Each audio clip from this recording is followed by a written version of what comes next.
নির্বাচন কমিশনের আমন্ত্রণে আজকে জাতীয় নাগরিক পার্টি এনসিপি রাজনৈতিক দল হিসেবে নিবন্ধিত হওয়ার পর প্রথম একটি মতবিনিময় সভায় আজকে অংশগ্রহণ করেছে। মতবিনিময় সভায় নির্বাচন কমিশনের আসন্ন নির্বাচন উপলক্ষে যে আচরণবিধি তারা প্রণয়ন করেছেন সেটির উপরে আমাদের মতামত গ্রহণ করা হয়েছে এবং তারা যে বিদেশি ভোটারদের জন্য, অনাবাসী ভোটারদের জন্য যে পোস্টাল ভোট বিডি একটি অ্যাপস চালু করেছেন সেটির ব্যাপারেও আমাদের মতামত চেয়েছে এবং আরও বেশ কিছু বিষয় নিয়ে তারা মতামত চেয়েছেন। আমরা আমাদের মতামতগুলো বৈঠকে জানিয়েছি।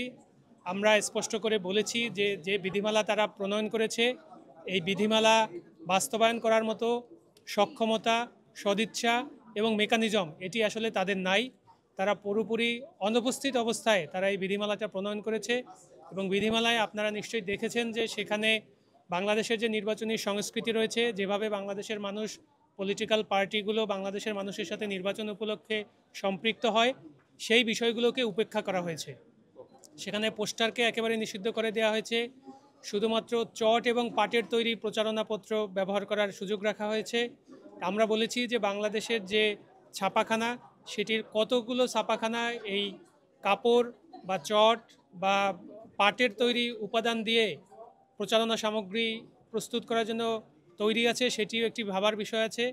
দ্বিতীয় হচ্ছে এই বিষয়গুলো বাংলাদেশের প্রত্যন্ত অঞ্চল পর্যন্ত অ্যাভেলেবল আছে কিনা সেটিরও একটি ভাবার বিষয় আছে। কারণ যে প্রার্থীরা বা রাজনৈতিক দলগুলো, স্বতন্ত্র প্রার্থীরা যারা নিজেদের প্রচারণাপত্র তৈরি করবেন, তাদেরকে যদি শুধুমাত্র প্রচারণা তৈরির জন্য ঢাকাতে আসতে হয় এবং একটি বৈষম্যের শিকার হতে হয়, সেক্ষেত্রে তারা কি করতে পারবেন, এটি একটি ভাববার বিষয় রয়েছে। দ্বিতীয়ত আমরা বলেছি যে বিধিমালাগুলো করেছেন সেগুলো বাস্তবায়নের জন্য আপনাদের সেই সক্ষমতাটাই আছে কিনা। আমরা স্পষ্ট করে একটি বিধিমালা দেখিয়েছি, সেখানে বলা আছে যে নির্বাচনী কোনো দল কর্তৃক কোনো প্রার্থী নির্বাচিত হওয়ার পর, মনোনীত হওয়ার পর পোস্টারে বা প্রচারণাপত্রে তার ছবি, প্রতীকের ছবি এবং বর্তমান দলীয় প্রধানের ছবি ছাড়া অন্য কারো ছবি তারা ব্যবহার করতে পারবে না। আমরা তাদের সক্ষমতা নিয়ে প্রশ্ন তুলেছি যে আপনারা এটি বাংলাদেশ জাতীয়তাবাদী দল বিএনপির ক্ষেত্রে প্রয়োগ করতে পারবেন কিনা। কারণ বিএনপির বর্তমান দলীয় প্রধান হচ্ছেন ম্যাডাম বেগম খালেদা জিয়া, কিন্তু বিএনপির যারা মনোনীত প্রার্থী ইতিমধ্যে হয়েছেন এবং যারা হবেন, আপনারা দেখবেন যে তারা তাদের প্রচারপত্রে, তাদের লিফলেটে, হ্যান্ডবিলে, বিলবোর্ডে, সব জায়গায় তারা তারেক রহমানের ছবি ব্যবহার করছেন।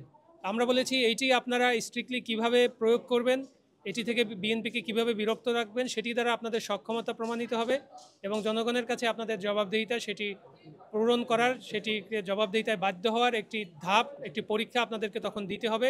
আপনারা যদি সেটি পারেন তাহলে এই সক্ষমতাটি তৈরি হবে। এছাড়াও আমরা বলেছি যে ভোটার হিসাবে যাদের বয়স, নাগরিক হিসাবে যাদের বয়স নির্বাচনের দিন 18 বছর পূর্ণ হবে, তাদের সবাইকে ভোটার তালিকায় অন্তর্ভুক্ত করতে হবে। আপনারা জানেন যে বাংলাদেশে অনেক বেশি মানুষের জন্ম তারিখ, এটা একাডেমিক কারণে বা অন্য কোনো কারণে আমাদের পূর্বপুরুষরা বা আমাদের যারা স্কুলের শিক্ষক বা অন্য কর্মকর্তা রয়েছেন, তারা ডিসেম্বর জানুয়ারি মাসের দিকে তাদের জন্ম তারিখকে ফেলা হয়। এটা একটি বাস্তবতা, এটি অস্বীকার করার উপায় নেই। সেজন্য তারা যে কাট অফ লাইনটা দিয়েছে যে 2025 সালের 31শে অক্টোবর, সেটিকে আমরা বিরোধিতা করেছি। আমরা বলেছি ভোট যদি ফেব্রুয়ারি মাসে হয়, ফেব্রুয়ারি মাসের 21 তারিখে যদি ভোট হয়, তাহলে 21 তারিখে যারা 18 বছর পূর্ণ করবে তাদেরকে সবাইকে ভোটার তালিকায় অন্তর্ভুক্ত করেই ভোটার তালিকা প্রস্তুত করতে হবে। কারণ এর মাধ্যমে বড় একটি সংখ্যক জেনজি যারা এই আন্দোলনে অংশগ্রহণ করেছিলেন, তাদেরকে ভোটদানের সুযোগের বাইরে রেখেই তারা এই প্রক্রিয়াটা সম্পূর্ণ করতে চান। আমরা সেটার বিরোধিতা করেছি।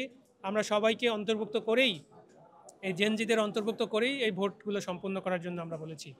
এছাড়াও আমরা বলেছি যে নির্বাচনী প্রতীক হিসাবে যে দল যে প্রতীক বরাদ্দ পাবে নির্বাচন কমিশন থেকে রাজনৈতিক দল হিসেবে, তাদের সেই প্রতীকই নির্বাচন করতে হবে।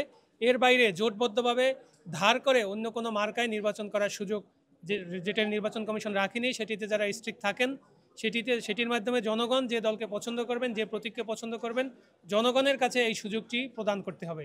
কোনো কারো দয়া দাক্ষিণ্যে কেউ যেন অন্য কোনো জোটের প্রার্থী হয়ে অন্য কোনো প্রার্থীর মার্কা তারা ব্যবহার করতে না পারেন, সেগুলো আমরা বলেছি। কমিশন আমাদেরকে জানিয়েছেন যে এগুলো তারা আবার বিবেচনা করবেন, বিবেচনা করে প্রয়োজনীয় সংশোধনের উদ্যোগ তারা নেবেন। ধন্যবাদ। নিরপেক্ষ, সত্য প্রকাশে আপোষহীন।